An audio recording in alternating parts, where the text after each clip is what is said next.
प्रिय विद्यार्थियों, आप सभी का इस ऑनलाइन क्लास में स्वागत है। आज हम बीएड फर्स्ट ईयर की सामान्य पाठ्य पुस्तक बाल्य अवस्था और वृद्धि विकास के अंतर्गत इकाई हमारी पढ़ रहे हैं 5वीं, और 5वीं इकाई का नाम है व्यक्तिगत विभिन्नता। व्यक्तिगत विभिन्नता के अंतर्गत हमने बहुत सारे प्रकरण के बारे में इस वीडियो व्याख्यान के माध्यम से मैंने आपको समझाया है। इसी क्रम को आगे बढ़ाते हुए आज का जो हमारा प्रकरण है वह है सृजनात्मक व्यक्ति की विशेषता। कौन सा है? सृजनात्मक व्यक्ति की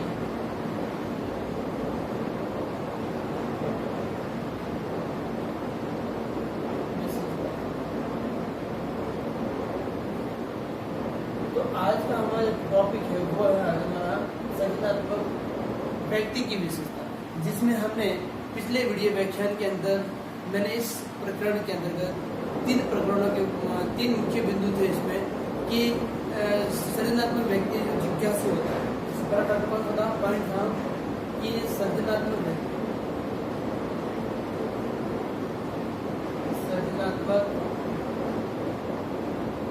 व्यक्ति जिज्ञासु होता है। कैसा होता है? सृजनात्मक व्यक्ति जिज्ञासु होता है। हमने ये पिछले वीडियो क्या कहा कि सृजनात्मक व्यक्ति मतलब जो होता है, पढ़ने वाला व्यक्ति जो होता है, जो अपनी पहचान बनाना चाहता है, वह किसी भी क्रिया को करने के लिए, किसी भी क्रिया को सीखने के लिए पूर्ण ज्ञान प्राप्त करता है, जिसके द्वारा वह अपने आप को अगर जिस ज्ञान को प्राप्त नहीं कर पाता है तो वो अपने ज्ञान के प्रति संतुष्ट नहीं हो सकता। इसलिए उस व्यक्ति के प्रति, उस घटना के प्रति वो हमेशा सकारात्मक दृष्टिकोण के साथ वो प्रत्येक घटना को विश्लेषणात्मक रूप से अध्ययन करना चाहता है।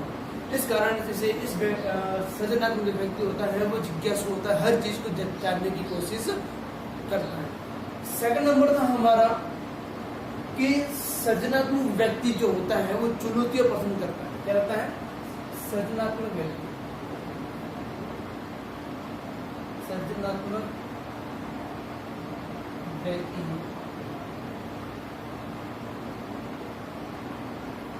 चुनौतियों को पसंद करता है।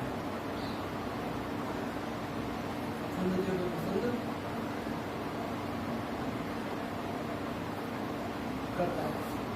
सृजनात्मक व्यक्ति चुनौतियों को पसंद करता है। ये हमने पिछले वीडियो व्याख्यान में बताया था, और इसमें कि वो चाहता है कि सृजनात्मक व्यक्ति कभी भी चुनौतियों से डरता नहीं।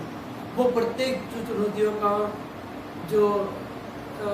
चुनौतियों का सामना साहस के साथ करना चाहता है, परंतु वह अपना परिस्थितियों के अनुकूल करने का प्रयास करता है। जैसा उस समय माहौल होता है उस व्यक्ति को, उस सृजनात्मक व्यक्ति अपने प्रत्येक माहौल के साथ अपनी स्थिति को समाधान करने, प्रत्येक समस्या का समाधान अपनी क्षमता, अपनी योग्यता, अपने व्यवहार और अपने कर्तव्य के आधार पर करता है। इसलिए वह किसी भी कार्य के प्रति हमेशा आत्मविश्वास बनाए रखता है कि ये मैं कार्य कर सकता हूँ।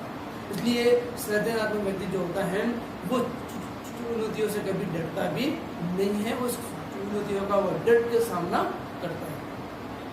सृजनात्मक व्यक्ति होता है कि मतलब पिछले वीडियो में पढ़ा था कि वो अपनी किसी भी घटना के प्रति विचार विमर्श, तर्क वितर्क, ज्ञान के साथ उस बात के प्रति एक परिकल्पना तक, निर्णय तक पहुंचना, अपनी पहचान बनाना, उस व्यक्ति को सृजनात्मक व्यक्ति कहते हैं।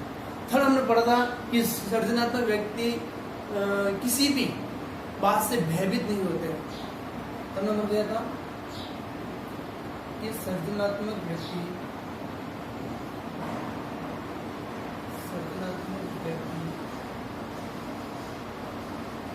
किसी भी बात से भयभीत नहीं होते हैं। कि सृजनात्मक व्यक्ति किसी भी बात से भयभीत नहीं होते हैं। सृजनात्मक व्यक्ति होता है वो किसी भी बात से भयभीत नहीं होते हैं, क्योंकि वह व्यक्ति उस बात को सार्थक या निष्कर्ष तक पहुंचने के लिए विभिन्न प्रकार के बातों का या तथ्यों का प्रयोग करते हुए वह करता है, और एक अनेक परिस्थितियों के आधार पर वह उन बातों के परिणाम भी निकाल सकता है। परंतु सृजनात्मक व्यक्ति नकारात्मक परिणाम पर कभी भयभीत नहीं होता है। जो हो गया जो हो गया, मतलब वो ये नहीं सोचता कि मुझसे गलत काम हो गया। हाँ, हो जाता है, क्योंकि व्यक्ति प्रयास कर रहा है ना, प्रयास करते करते कोई गलत काम गलत हो जाता है तो उस कार्य के प्रति हमें दुख की चिंता नहीं करनी चाहिए। आगे हम आज हमारा इसी प्रकरण को आगे बढ़ाते हुए 14 पॉइंट पढ़ेंगे। सृजनात्मक व्यक्ति उच्च मानसिक स्तर के होते हैं। क्या होता है? सृजनात्मक व्यक्ति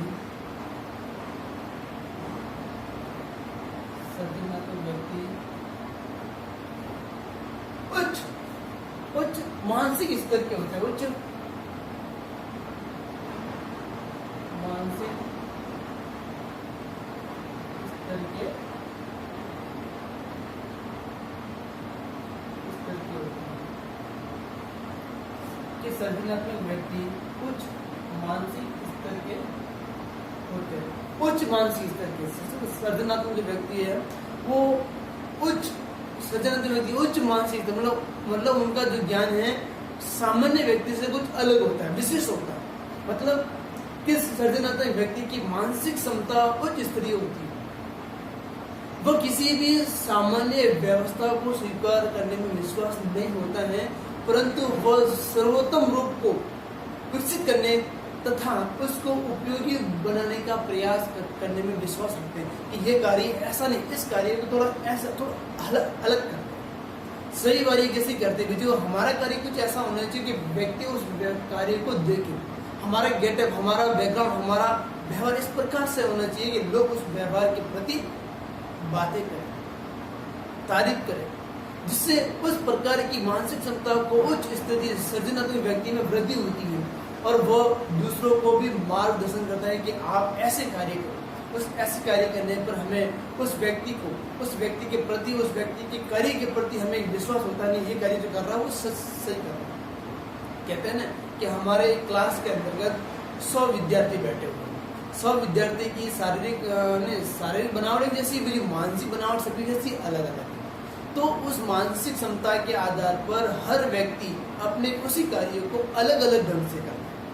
तो उसी प्रकार सृजनात्मक व्यक्ति भी अपने कार्यों को मानसिक क्षमताओं के आधार पर अपने कार्यों को इस प्रकार से करते हैं कि वो उस कार्य के प्रति व्यक्ति और अन्य विद्यार्थी उसमें कार्य में रुचि लेने का प्रयास भी करते हैं उस कार्य के प्रति। क्योंकि सृजनात्मक व्यक्ति जो होता है वो अपनी मानसिक क्षमताओं को इस प्रकार से प्रयोग करता है कि उसका कार्य थोड़ा विशिष्ट दिखना चाहिए, उच्च दिखना चाहिए। पांचवा जो पॉइंट आएगा इसके अंदर वो है कि सृजनात्मक व्यक्ति जो होता है, सृजनात्मक या व्यक्ति आलोचनात्मक चिंतन और सृजन में विश्वास करता है। क्या होता है? पांचवा जो व्यक्ति है पॉइंट है वो है सृजनात्मक व्यक्ति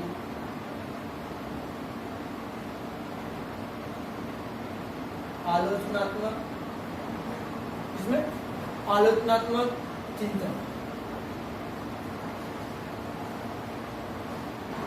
तथा सृजन में विश्वास करता है। सृजन में विश्वास, सृजन में विश्वास करता है। सृजनात्मक व्यक्ति आलोचनात्मक चिंतन तथा सृजन मतलब निर्माण में विश्वास करता है।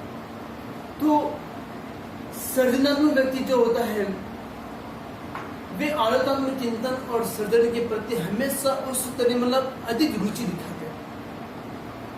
ऐसे व्यक्ति प्रत्येक घटना को ज्यों का त्यों स्वीकार नहीं करते, परंतु उस घटना के प्रति, उस विषय के प्रति, उस प्रकरण के प्रति इस प्रकार से विचार को सर्वोत्तम बनाने का प्रयास करते हैं कि प्रत्येक व्यक्ति सृजनात्मक परिस्थितियों के अनुसार अपने उस कार्य के प्रति कुशलता, व्यवहार, परिवर्तन प्राप्त होता है क्योंकि वे व्यक्ति परिस्थिति को अपने अनुरूप बनाने में कोशिश करते हैं और उसमें सफलता प्राप्त करते हैं।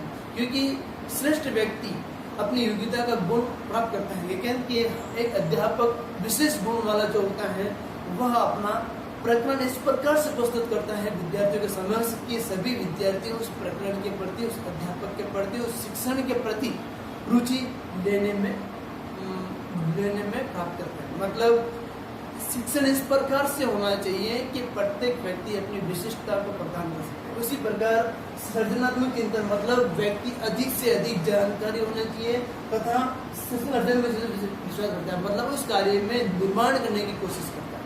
मैं पढ़ाता हूँ वो मेरे लिए बहुत इम्पोर्टेंट है, मतलब मैंने जो पढ़ाया है वो व्यक्ति दूसरा इस प्रकार से नहीं पढ़ा। ऐसी विशेषता हर व्यक्ति के अंतर्गत होती है। तो ये व्यक्ति कि सृजनात्मक आलोचनात्मक चिंतन उस कार्य के प्रति इस प्रकार से बात विचार करते हैं कि वो घटना घटित इस प्रकार से होती है कि व्यक्ति के समक्ष जो क्रिया हम करते हैं उस क्रिया के प्रति वो व्यक्ति अधिक से अधिक जानने की कोशिश भी करता है और सृजन का निर्माण करना ऐसी बात को प्रस्तुत करता है, ऐसी परिस्थिति को अनुसरण करता है कि व्यक्ति उस क्रिया के प्रति विश्वास रखने के लिए समक्ष हो जाता है। फिर आता है कि सृजनात्मक व्यक्ति जो होता है वो विश्लेषण और संश्लेषण की योग्यता प्राप्त करता है। कौन सा छोटा जो पॉइंट है हमारा,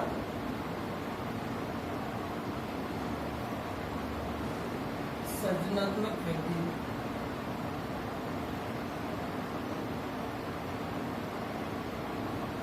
विश्लेषण, नाम सुना होगा आपने, विश्लेषण तथा संश्लेषण। क्या लेसन? संश्लेषण,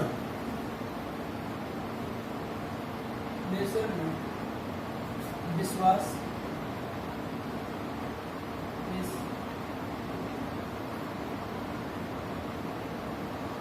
विश्वास करता है। छठा पॉइंट है सृजनात्मक व्यक्ति विश्लेषण तथा संश्लेषण, ये दो शब्द ऐसे है उनको समझना है। मैं विश्वास करता हूँ, संश्लेषण और विश्लेषण इन दोनों में क्या अंतर है? तो सृजनात्मक जो व्यक्ति होता है वो व्यक्तियों को किसी भी घटना या तथ्यों को विश्लेषण करने की योग्यता होती है, मतलब उनको अलग कैसे किया जाता है। संश्लेषण का होता है नहीं, विश्लेषण होता है कि उनके बारे में अधिक से अधिक जानकारी प्राप्त करना। संश्लेषण का मतलब होता है कि जिस आधार पर हम एक घटना या उसके मूल घटना तथा मूल कार्य तक पहुंचने, मतलब वो घटना कैसे घटित हुई, वो कार्य जो समय था उस प्रकार उस समय की क्रिया विश्लेषण का संश्लेषण होता है उस घटना तक पहुंचने की प्रक्रिया जो होती है। विश्लेषण का मतलब उस जो घटना घटित है वो किस आधार पर घटी है। इसके साथ साथ ये विभिन्न सिद्धांत नियम में निर्माण करना संश्लेषण पद्धति का प्रयोग करते हैं तथा विभिन्न प्रकार के विचारों, तथ्यों तथा नवीन विचारों का सृजन करते हैं। इस प्रकार सृजनात्मक व्यक्ति संश्लेषण और विश्लेषण की योग्यता से अपने विचारों को प्रकट करते हैं। इस प्रकार अपनी हर बात के सामने वो व्यक्ति उस क्रिया को करता है। अर्थात कहने का मतलब होता है कि एक व्यक्ति जो होता है वो अपने मस्तिष्क में इस प्रकार की स्थिति को देखता है कि व्यक्ति किसी घटना या समस्या का समाधान एक पक्षीय विचार न करते हुए द्विपक्षीय विचारों पर करता है। मतलब एक पक्ष ऐसा होना चाहिए जिसकी गलती है और जिसकी गलती नहीं है उसकी बातों पर, दोनों की बातों पर विचार करना संश्लेषण और विश्लेषण शब्द का प्रयोग करता है तथा सर्वोत्तम विचार या उसकी उस समस्या का समाधान करने के लिए प्रयोग करता है कि व्यक्ति इस प्रकार की बातों का विश्लेषण करता है कि उन दोनों घटनाओं को कैसे सुलझाया जा सकता है, उस समस्या का समाधान किस प्रकार से किया जाता है। इसलिए हम किसी भी समस्या का समाधान करने के लिए विश्लेषण और संश्लेषण का प्रयोग व्यक्ति अपनी मानसिक क्षमताओं के आधार पर करता है। इस प्रकार प्रत्येक व्यक्ति प्रत्येक समस्या का सर्वोत्तम समस्या का समाधान खोजकर उस समस्या का समाधान करता है। तो प्रिय विद्यार्थियों, आज हमने सृजनात्मक व्यक्ति की विशेषता के अंतर्गत हमने आज 6 बिंदु पढ़े हैं। अगले वीडियो व्याख्यान के माध्यम से मैं अगले जो बाकी बचे इसके अंतर्गत वो उसको समझाने